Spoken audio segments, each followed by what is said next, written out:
الزمالك دخل في مفاوضات مع مودرن، باعت عايز يشتري اللاعب محمد مسعد.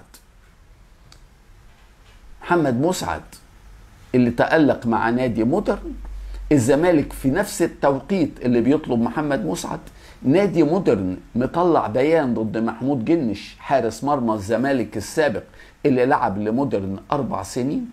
طلع بيان ان جنش كان بيفوت رسمي. نادي مودرن كتب في بيان رسمي ان الجنش كان بيفوت، وطبعا الكلام كان بيسري على نادي الزمالك وتلاعبه في بعض مباريات الزمالك واهداف اللي دخلت فيه بشكل غريب في مباريات الزمالك. نادي مودرن كتب بالحرف الواحد ان سلوكيات جنش خلت من الامانه ومن المهنيه ومن الاحترافيه.